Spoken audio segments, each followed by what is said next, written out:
시작. 그런데 왕이 손님들을 보려고 들어왔다가 거기 어떤 사람이 예복을 입지 않은 것을 보고 물었다. 이복의 친구, 그대는 어떻게 혼인 예복도 입지 않고 여기에 들어온 거요? 그는 아무 대답도 할 수 없었다. 그러자 왕이 종들에게 말했다.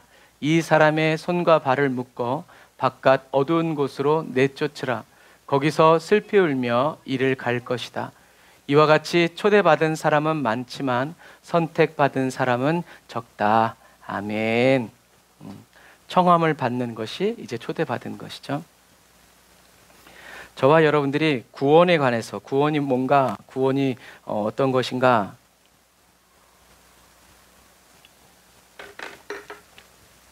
에 대해서 이야기하고 배울 때는 그 처음이 뭐였냐면 회개하라, 천국이 가까이 왔느니라 였어요. 예수님이 이 세상에 오셔서 하신 일, 이루신 일, 그것이 구원받는다는 것이 무엇인가, 또는 구원받은 증거는 무엇인가에 대해서 저와 여러분들이 계속 배워왔죠.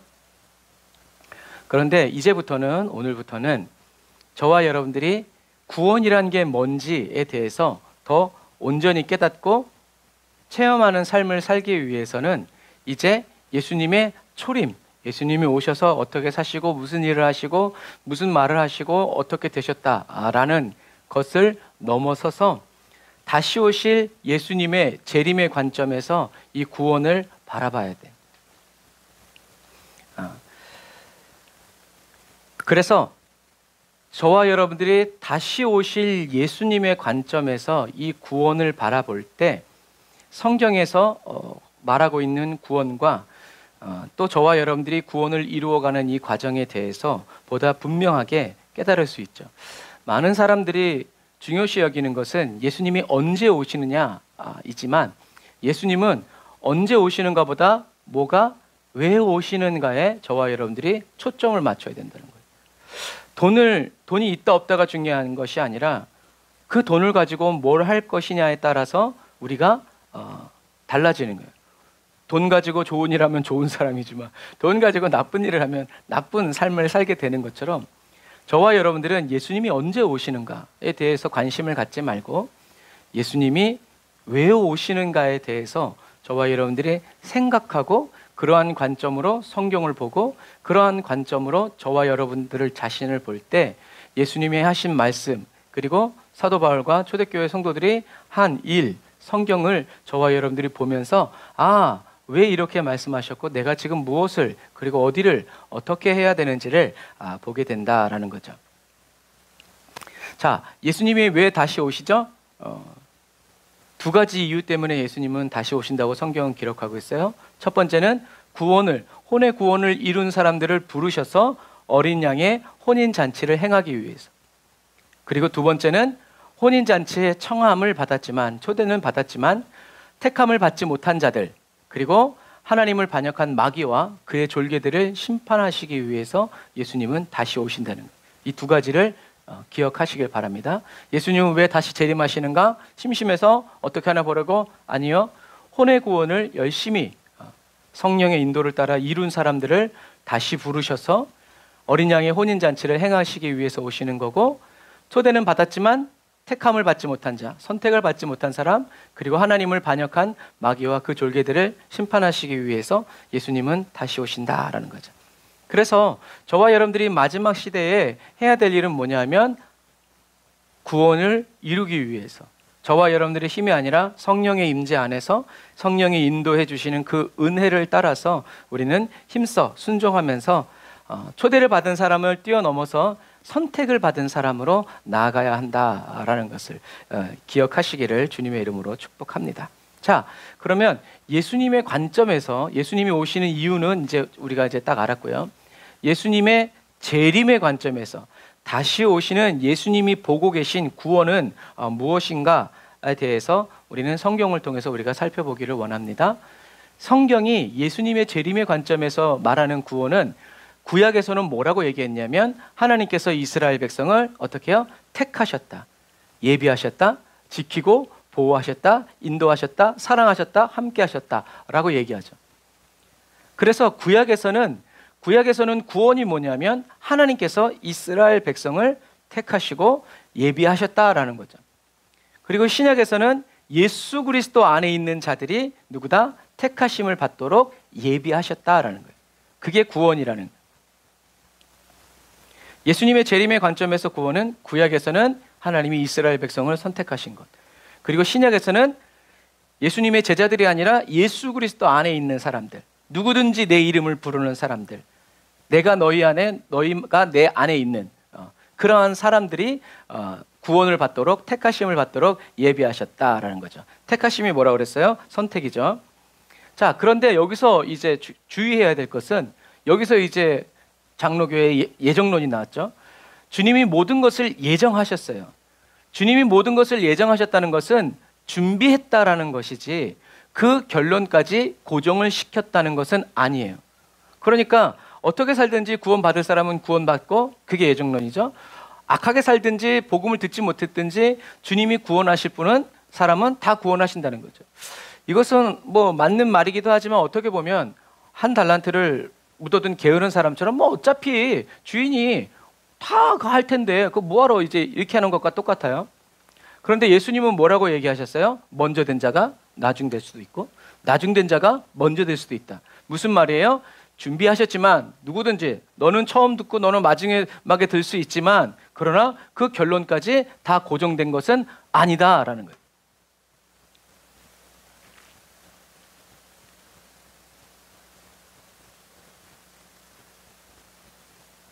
그래서 하나님은 저와 여러분들에게 무엇을 주셨어요? 자유의지를 주셨죠. 그냥 막 질질 끌려가는 것이 아니라 자유의지를 가지고 처음 된 자가 나중 될 수도 있고 나중 된 자가 처음 될 수도 있다고 얘기하셨고, 각 사람의 행위에 따라 자기가 자기 의지를 가지고 각 사람의 행위에 따라 결과가 달라진다. 아까 말한 달란트 비유처럼 어떤 사람은 달란트를 맡겨주었을 때 그 달란트를 가지고 즉시 나가서 장사를 했고, 어떤 사람은 묻어두었어요. 자기가 선택한 거예요. 자유의지를 가지고. 그래서 각 사람의 행위와 행동에 따라서 결과가 달라지고, 자유의지에 따라서 많이 심은 사람은 많이 거두고 적게 심은 사람은 적게 거두는 거예요. 가뭄이라도 어렵고 힘들어도 심는 사람은, 눈물을 흘리면서라도 심는 사람은 결실의 계절에 반드시 많이 거두게 된다라는 거죠. 좋은 환경을 주시면 왜 못해요? 이것이 아니라 어렵고 힘들어도 여전히 하나님의 말씀대로 순종하고 살아가는 사람들이 있다라는 거죠. 그래서 적게 심었으면서 많이 거두려는 사람은 믿음이 좋은 사람이 아니라 하나님의 말씀을 역행하고 거절하고 대역하고 대적하고, 하나님의 말씀이 아니라 자기가 생각을 하고 이렇게 하는 세상의 세속적인 방식이죠. 내가 못 심었어도 다른 사람 거 뺏으면 되지. 이게 세속적인 방법이라는. 하나님은 그것을 선하다 그리고 기쁘게 여기시지 않는다라는 거죠. 그래서 저와 여러분들은 이 마지막 시대에 이 정도면 됐다라고 생각해서 교만해지면 안 돼요. 그리고 나는 아직 멀었다, 나는 틀렸어 라고 생각하면서 낙심하고 자기 정죄에도 빠지면 안 돼요. 거짓자라는 거죠. 그리고 주님이 다시 오시는 그날까지 저와 여러분들은 성령님이 인도하신다는 것을 고백하고 찬양하고 다시 우리 마음에 새기고 그 말씀으로 채우고 그 말씀을 찾아가면서 혼의 구원을 힘써서 계속 이루어 가야 한다라는 거죠. 예수 그리스도와 함께 기쁨을 서로 주고받으면서 친밀하게 교제하고 사귀어 살아가야 된다. 그래서 성경은 하나님이 우리에게 주신 은혜 중에 은혜가 바로 뭐냐면 하나님의 아들 예수 그리스도와 함께 교제할 수 있는 것이 하나님이 우리에게 주신 큰 특권이다라는 거죠. 저와 여러분들이 주님을 찾아간 것이 아니라 주님이 저와 여러분들을 항상 먼저 찾아와 주시고 기다려 주시고 또 사귀어 주신다라는 거죠. 이것처럼 하나님은 예비하셨고 결론은 고정하지 않았어요. 어떻게 될지 몰라요. 그러니까 마귀는 과거를 알지만 현재 그리고 앞으로의 일을 몰라요. 왜? 그것은 하나님의 영역이기 때문에. 분명한 것은 예수님의 이 예비하심이 하나님 자신을 위한 예비하심, 예수님을 위한 예비하심이 아니라 완전 100% 저와 여러분들을 위한 예비하심이라는 거예요. 왜요? 하나님은 부족한 게 없으시기 때문에 그래요. 하나님은 누가 도와줘야 되고 누구의 힘이 필요한 분이 아니시기 때문에 그래요. 그런데 저와 여러분들은 정반대죠. 그래서 하나님은 저와 여러분들을 위해서 예비하셨는데 뭘 예비하셨어요? 어린 양의 혼인잔치에 참여하는 택함, 우리를 초대해 주셨어요. 택함을 받은 신랑의 신부, 정결한 신부가 되도록 영생을 예비하셨다. 저와 여러분들이 그냥 어쩌다가 성경에 있는 대로 그냥 지나가다가 얼떨결에 잡혀가지고 그렇게 예수 믿은 사람들이 아니라 하나님의 치밀한 계획과 안배 속에서 택함을 받았는데, 그것도 감사한데 저와 여러분들을 그리스도의 신부가 되도록 영생을 예비하셨다는 거죠. 예수님의 몸을 찢어서 저와 여러분들에게 영생을 주신 거예요. 그리고 예수님이 저와 여러분들 안에 하나님의 생명으로 오시면서 저와 여러분들에게 영생을 주시는 거죠. 그리고 뭘 또 예비하셨는가? 새 하늘과 새 땅에서 주님과 함께 영원한 영생과 안식을 누리는 삶을 살아가도록 예비하셨다. 영원한 삶을 살아갈 수 있도록 주님이 예비하셨다는 것. 그래서 저와 여러분들은 이제 어떻게 해야 되는가? 하나님이 예비하신 곳에 거할 줄 알고 들어갈 줄 아는, 어쩌다가 와보니까 군중심리에 의해서 그런 그리스도인이 아니라 저와 여러분들은 하나님이 무엇을 예비하셨는지를 정확히 알아서 표대를 세우고, 저와 여러분들이 어떻게 연약하든 뭐하든 저와 여러분들은 이미 하나님의 생명 주신, 영생을 주신 예수 그리스도의 신부라는 것. 그래서 우리는 이제 정결한 신부가 되기 위해서 계속 자기를 부인하고 자기 십자가를 지고 하나님의 주님의 말씀으로 육체의 행실을 쳐서 복종시키면서 이 세상에서 육신은 삶은 피곤하고 힘들고 연약해져도 주님이 이미 예비해 놓으신 새 하늘과 새 땅의 그 영원한 안식, 슬픔도 없고 아픔도 없고 근심도 없는 그 아름다운 곳에서 주님과 함께 살아갈 그 날을 바라보고 손꼽으면서 우리는 우리에게 이 놀라운 은혜를 예비해 주신 주님을 찬양해야 된다라는 거죠. 아까도 우리가 찬양했지만 우리가 어떻게 하나님이 예비하신 곳에 거하고 들어갈 수 있어요? 다른 거 없죠? 예수 그리스도를 믿음으로 말미암아, 예수님의 보혈을 말미암아, 예수님이 저와 여러분들에게 죄를 사해 주셨고 생명 주셨고 지금도 성령으로 우리를 인도해 주고 계시다는 것을 그대로 받아들이는, 그러면 우리들이 그대로 받아들인 것을 하나님의 성령께서 경험하고 체험할 수 있도록 우리를 이끌어 주신다 라는 것. 그래서 이해하려고 머리 쓰지 말고 품고 있으면, 계란을 저와 여러분들 이게 어떻게 닭이 되나 아무리 바라보면서 연구해도 안 돼요. 하지만 그런 건 몰라도 가만히 품고 있으면 얘가 태어나는 것과 똑같아요. 씨앗도 심으면 얘가 어떻게 자라나 우리들이 몰라도 심어 놓으면 얘가 자라는 거예요. 믿음은 그런 거예요. 저도 교회 앞에다가 재작년에 샀던 무 씨앗을 꾹꾹꾹꾹 눌러놨는데 얘네들이 2, 3일 만에 이렇게 싹이 다 올라왔더라고요. 신기하죠. 원리는 설명할 수 없지만 하나님이 말씀하신 그대로 심으면 난다. 그것을 우리는 경험하고 체험하도록 하나님이 인도해 주신다라는 거죠. 그래서 사도 요한은 요한복음 20장 31절에 이렇게 말하는 거예요. 그러나 이것들이 기록된 목적은, 성경이 기록된 목적은, 그리고 요한복음이 기록된 목적은 여러분들로 하여금 예수가 그리스도이시며 하나님의 아들이심을 믿게 하고 또 믿어서 예수님의 이름으로 생명을 얻도록 하기 위함입니다 라고 이야기하는 거예요. 그러니까 이 책을 왜 썼냐? 심심해서 책 팔으려고 그런 게 아니라는 거죠. 무엇 때문에 하나님이 성경을 주시고 자기도 이 요한복음을 남긴 거예요? 저와 여러분들로 하여금 예수가 그리스도이시며, 그래서 저와 여러분들이 성경을 읽다 보면 예수가 그리스도라는 것을 믿게 되죠. 그리고 하나님의 아들이심을 저와 여러분들이 믿게 하고 또 믿어서 예수님의 이름으로 생명을 얻도록 하기 위함이다.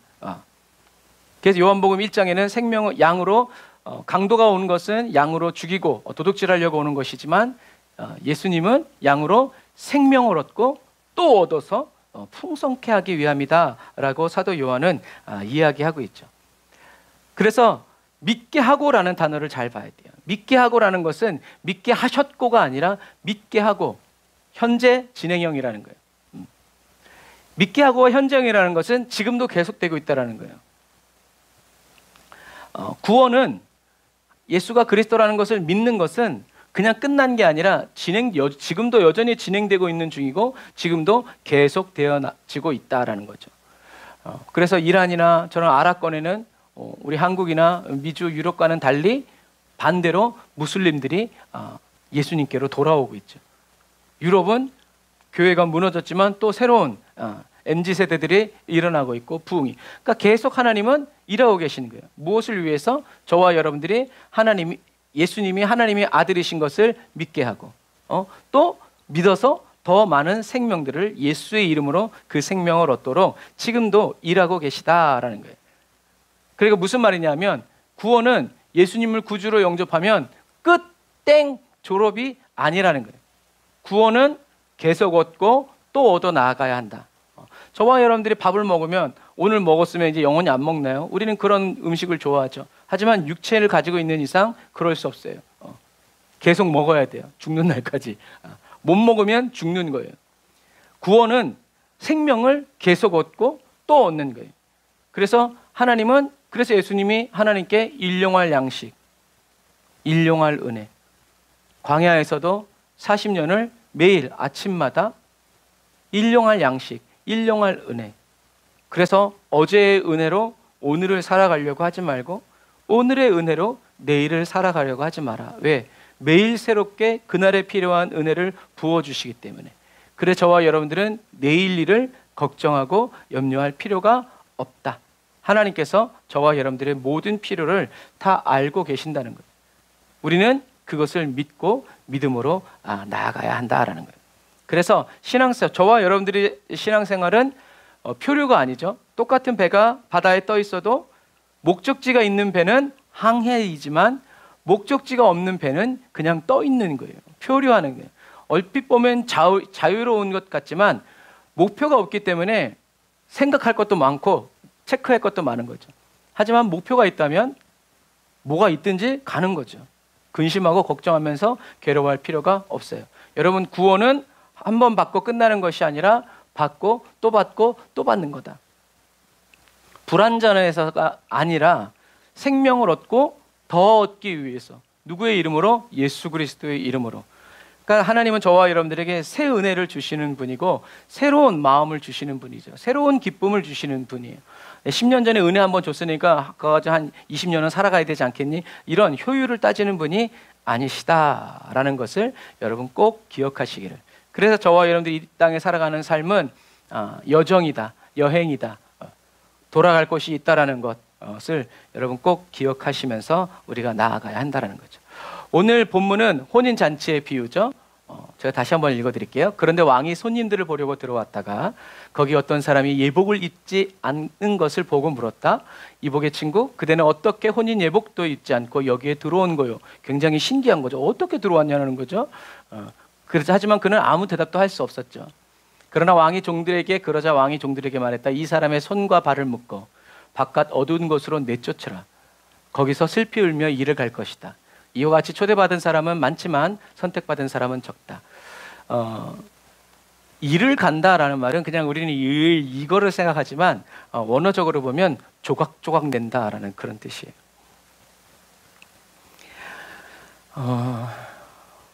이런 것. 예수님은 누구든지 예수를 그리스도로 믿는 사람들은 혼인잔치에 들어오도록 초대하셨죠. 예복을 다 나눠주신 거예요. 예정하신 거죠. 그런데 이 말씀은 결국엔 뭐냐면 저와 여러분들이 청함을 받아서 지금 혼인잔치에 들어와 있는 거예요. 그런데 저와 여러분들 보기 위해서 왕이 들어오실 때 주님이 주신 그 예복을 입지 않은 사람은 택함을 받지 못한다는 거죠. 선택을 받지 못한다는 거예요. 그 초대잔치에 있어야 할 것을. 그래서 저와 여러분들은 예수님이 예정하시고 준비하신 이 예복을 그대로 입고 혼인잔치에 들어와서 머물러야 한다라는 이야기예요. 예수님의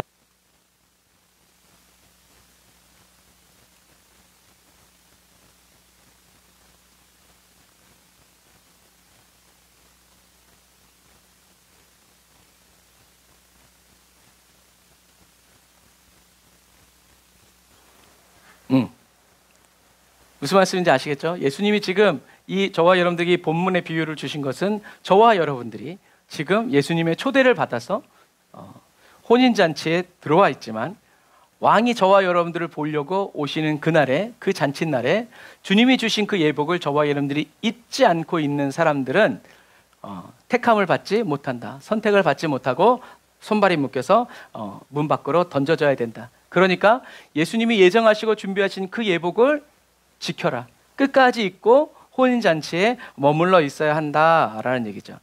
이걸 다른 말로 이야기하면 저와 여러분들은 예수 그리스도의 피와 살에 동참함으로 예수님의 죽음, 내 죽음, 예수 부활, 내 부활, 예수님의 살과 피, 내가 먹고 내가 구원을 얻고 하나 되어지는, 구원을 얻었지만 뭘 해야 된다는 거예요? 그것을 힘써 지켜야 된다는. 주님이 주신 혼인 예복을 끝까지 흠도 주름도 점도 없이 정결하게 지킬 줄 알아야 된다라는 거죠. 이 예복 없으면 우리는 나는 선택받지 못한다라는 것을 믿고 지켜야 된다. 그래서 금요일 날 순결한 자, 정결한 자, 순전한 자 계속 우리가 하고 있죠. 예복을 입지 않으면 어떻게 돼요? 예수님 말씀하신 것처럼 날아가는 거죠. 그래서 청함을 받는다, 초대를 받는다라는 것은 어떤 의미예요? 예수 그리스도로 옷을 입는다라는 거죠. 예수의 피로 씻겨진 옷, 예수님의 생명을 의미하는 거예요. 누구든지 부르는 자는 구원을 얻도록, 생명을 얻도록, 부르면 주님이 들어가셔서 생명 주시는 거죠.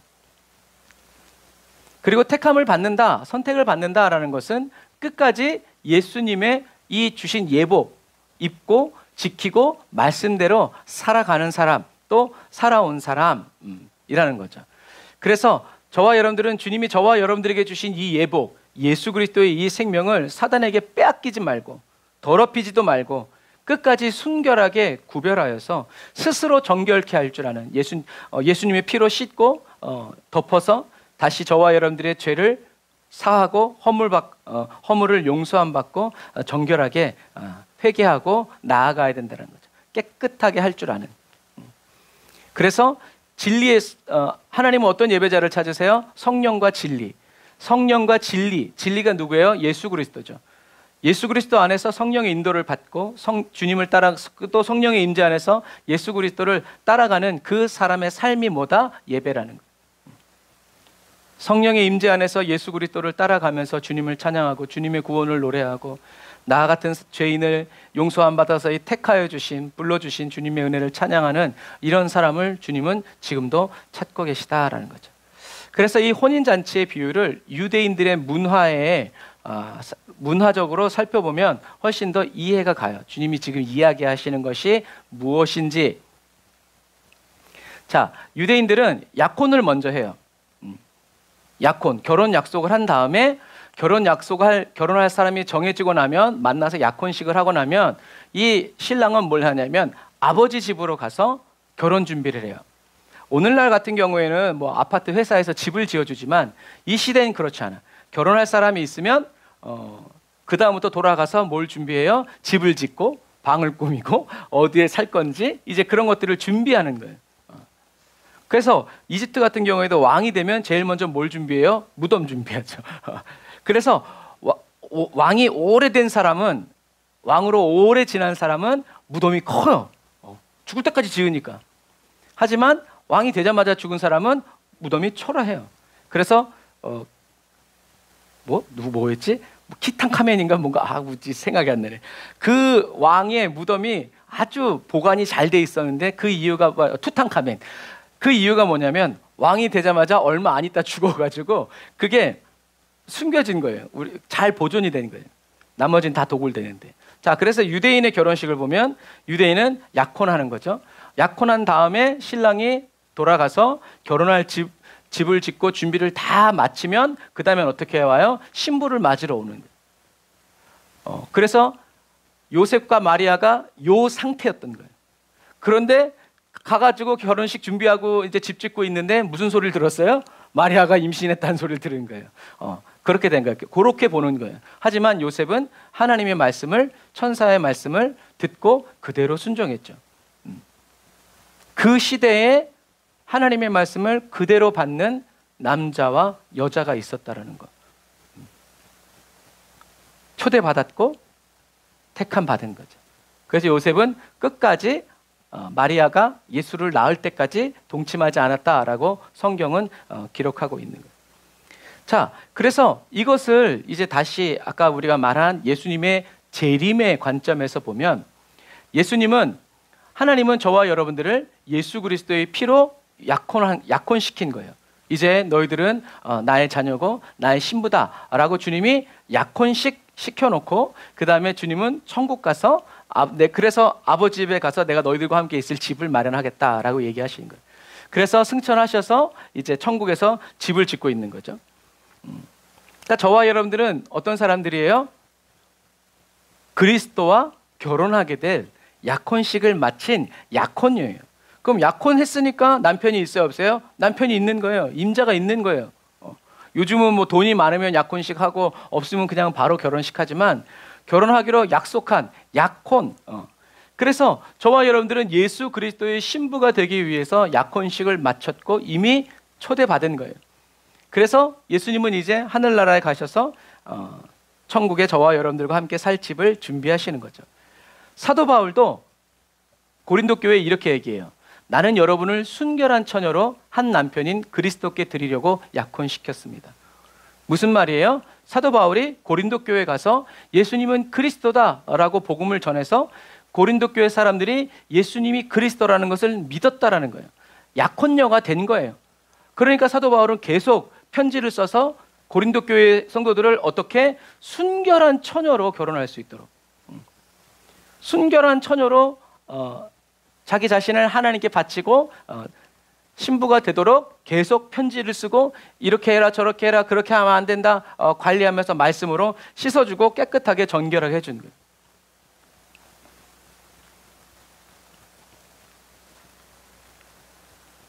이것처럼 저와 여러분들이 약혼식을 마치신 예수님이 이제 집을 다 준비하고 돌아오실 때 를 준비해야 된다는 거죠. 다시 말해서 저와 여러분들은 약혼식을 했다는 것은 뭐예요?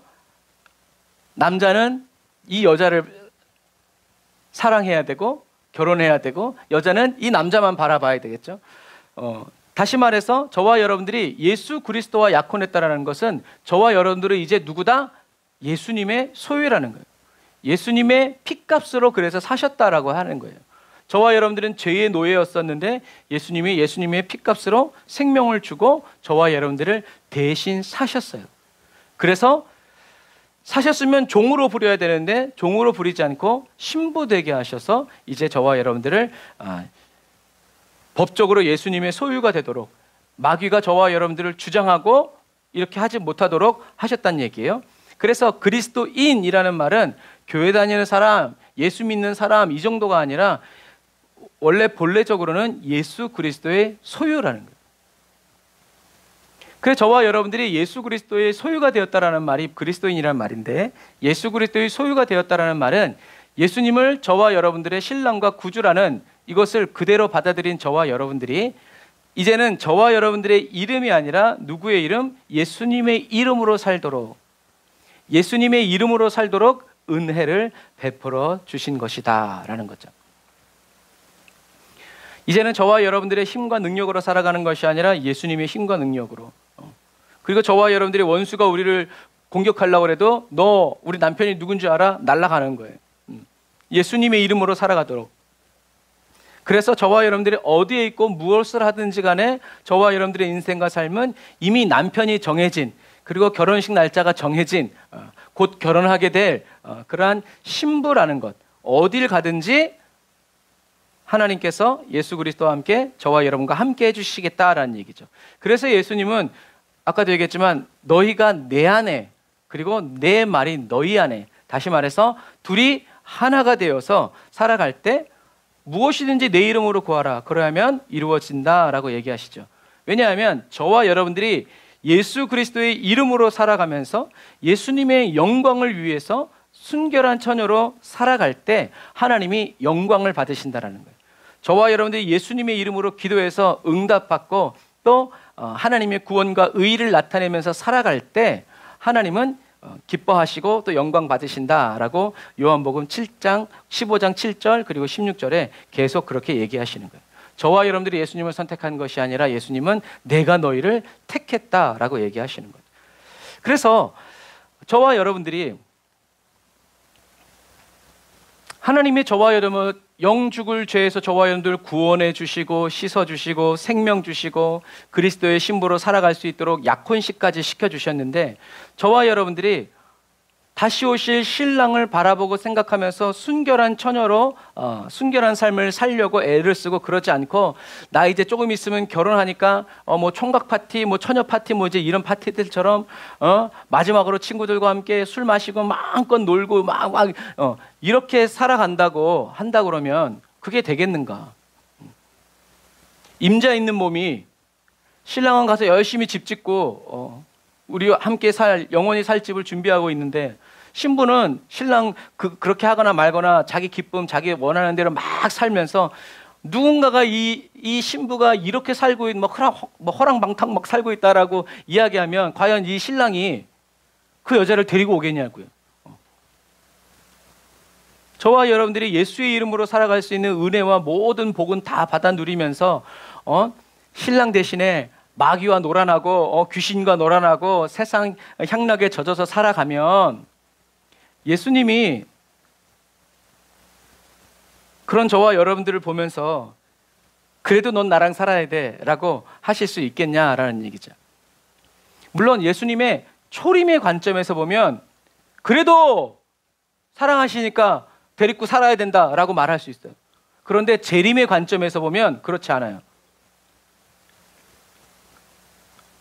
법적으로 신랑 대신 예수 그리스도가 있는데도 불구하고 세상에 탐닉하고 마귀하고 놀아나고 다른 남자랑 약 살아가다가 주님이 오시는 그날 주님 어서 오세요, 저는 주님의 신부입니다 라고 말하면 예수님은 뭐라고 말씀하실까? 예수님은 성경에 써있는 그대로 얘기하실 거예요. 뭐라고요? 이 사람의 손과 발을 묶어 바깥 어두운 곳으로 내쫓으라. 거기서 슬피 울며 이를 갈 것이다. 여러분, 이게 재림의 관점에서 보는 구원이라는, 초림의 관점이 틀렸다는 얘기가 아니라 맞아요, 사실이에요. 그런데 주님 다시 오실 날이 날로 가까워오고 있는 이 시점에 우리는 구원을 초림의 관점이 아니라 다시 오실 주님의 관점에서, 예수님이 그러셨죠. 내가 다시 올 때 믿음을 보겠느냐, 믿음을 보고 싶겠다는 얘기죠. 내가 다시 올 때까지 믿음으로 사는 사람 나는 보기 원한다, 믿음으로 살아라 라고 얘기하시는 거예요. 그러니까 저와 여러분들이 예수 그리스도의 신부가 되었지만 예수님이 재림하실 그때 저와 여러분들의 의복이 준비되어 있지 않으면, 순결한 처녀로 살아가고 있지 않으면 저와 여러분들은 결혼식장에서 교회 안에 다 같이 있더라도 주님이 다시 오시는 그날에는 쫓겨날 것이다 라는 거죠. 그래서 아까 이제 읽었지만 그 1절 다음에는 이렇게 써 있어요. 나는 여러분을 순결한 처녀로 한 남편인 그리스도께 드리려고 약혼시켰습니다. 그러나 나는 뱀이 그의 간교한 꾀로 하와를 속인 것처럼 여러분의 마음, 마인드, 생각, 혼이죠. 여러분의 마음이 그리스도께 대한 순전함과 정결함을 버리고 부패하게 될까 두렵습니다. 한 번 구원은 영원한 구원이 아니라는 거예요. 아담과 하와를 타락시켰던 사단이 지금도 저와 여러분들을 타락시키려고 순전함과 정결함, 아까 얘기했죠. 순전함은 뭐예요? 하나님이 말씀하신 그대로 100% 마땅히 기꺼이 기쁨으로 순종하는 것, 순종해서 계속 살아가는 거예요. 정결함, 하나님이 말씀하신 그대로 자기 자신을 분리하고 선택해서 깨끗하게 끌려가지 않고 그래도 나는 말씀으로 살리라, 그래도 나는 주님의 길을 가리라, 그래도 나는 주님의 말씀대로 살리라 라고 선택해서 자기 자신을 스스로 깨끗하게 할 수 있는 이런 삶을 저와 여러분들이 살아가야 된다는 거죠. 그래서 그 다음으로도 계속 읽어보면 사도 바울이 얘기해요. 다른 예수, 다른 영, 다른 복음을 전할 때는 어떻게 그렇게 잘 받아들이냐? 왜? 너무 나한테 좋은 얘기니까. 육체적으로 내가 왕년에 살던 그 삶, 나의 몸을 즐겁게 하는 삶이니까. 그래서 저와 여러분들에게 다른 예수, 다른 영, 다른 복음을 전하는 사단과 우리의 육체 그리고 거짓 자아를 어떻게 해요? 날마다 대적하고 나 자신을 죽이고 나는 죽었다라고 거절하고 거부하고 주님의 말씀으로 쳐서 육체의 행실을 복종시켜야 돼. 그리고 저와 여러분들의 혼이 그리스도께 대한 순전함과 순결함으로 날마다 자기 자신을 언제나 오시렵니까? 씻고 정결하게 주님 다시 맞을 준비, 주님이 다시 오실 길을 예비하는 성령의 충만한 은혜가 저와 여러분들에게 넘쳐 흐르도록 주님 오늘도 도와주옵소서, 인도해 주십시오, 이끌어 주십시오, 나를 다스려 주십시오 라고 우리는 기도하면서 나아가야 한다. 이것이 바로 혼의 구원을 이루는 삶이다. 바로 이런 사람이 주님이 다시 오시는 그날에, 재림하시는 그날에 왕이 손님들을 보려고 들어오셨을 때 잘하였도다 착하고 충성된 나의 종아 라는 말을 듣게 된다라는 것을 여러분 꼭 기억하셔서 다음 주에도 계속 이어서 말씀을 나누겠지만, 이 말씀처럼 저와 여러분들은 결혼식 잔치에 왔다고 끝나는 게 아니다. 그때 왕의 얼굴을 보면서 그 혼인 잔치가 계속 이루어지도록, 영원히 이루어지는 그 혼인의 삶을, 그래서 잔치 끝나고 이제 신혼생활로 들어갈 수 있도록 선택을 받기 위해서 저와 여러분들은 혼의 구원을, 주님께 나 자신을, 나의 이 몸과 생각을 순결한 처녀로 드리고 바치기 위해서 오늘도 우리는 예수 그리스도 안에서 예수의 이름으로 싸우고 성령이 인도해 주시는 그 이끄심을 따라서 하루하루 준비되어지는, 그래서 예전에 에스더 이야기도 했지만, 에스더가 왕 앞으로 한 번 지나가기 위해서 얼마나 준비했다고요? 1년. 6개월은 향품, 또 6개월은 다른 향품에 몸을 담그면서 그 향기가 몸에 스며들도록 1년 내내 매일같이 사우나 한 거죠. 그러니까 왕 앞에 나아가기 위해서. 근데 그것을 견디지 못하고 이기지 못하는 사람은 왕 앞으로 나아갈 수가 없는 거예요. 저와 여러분도 주님 다시 오시는 그날에 잘하였도다 착하고 충성된 나의 종아, 내 신부야 라는 소리를 듣는 저와 여러분이 다 되시기를 예수의 이름으로 축복합니다. 기도하겠습니다. 아멘. 주님, 저희 각 사람에게 하나님의 영원한 생명을 주시기 위해서 이 땅에 오셔서 죽으시고 다시 살아나셔서 지금 생명의 영이신 성령으로 저희들의 몸을 성전 삼고 살아가시는 구주 예수님을 찬양합니다. 죄 많고 허물 많은 저희들을 사랑하여 주심으로 하나님의 아들과 약혼시켜 주신 하나님 아버지께 감사와 찬양을 올려드립니다. 주님께서 저희들 각 사람을 위해서 모든 것을 예비하여 주시고 저희들로 하여금 생명을 얻고 더 많이 얻어서 풍성한 하나님의 은혜 안에서 영원한 사랑을 누리며 살게 하여 주심을 기뻐하고 즐거워합니다. 예수 그리스도의 생명의 옷을, 그 보혈로 적셔진 씻겨진 옷을 저희들에게 입혀주시고 또 주님이 다시 오시는 그날까지 하나님 앞에서 점도 흠도 주름도 없는 순전하고 순결한 삶을 살아갈 수 있도록 오늘도 변함없이 저희들 각 사람 앞에서 이끌어주시고 인도하여 주시는 성령 하나님을 찬양합니다. 이제는 저희들과 상관없는 육체의 생각과 거짓 자아를 매일 예수의 이름으로 대적하고 주님의 이름으로 살아갑니다. 하나님의 의와 영광이 나타나는 삶에 초점을 맞추고 온 마음과 뜻과 힘을 다하여 살아갑니다. 저희들이 걸어가야 할 안전한 길이 되어주시고 주님이 가시는 의와 생명의 길로 손잡아 인도하여 주시며 저희들의 생명과 소망과 새 힘이 되어주시는 주님을 오늘도 자랑하며 살겠습니다. 성령의 기름을 충만하게 부어주시고 저희 각 사람을 오늘도 예수의 이름으로 사용하여 주옵소서. 예수님의 이름으로 기도드립니다. 아멘.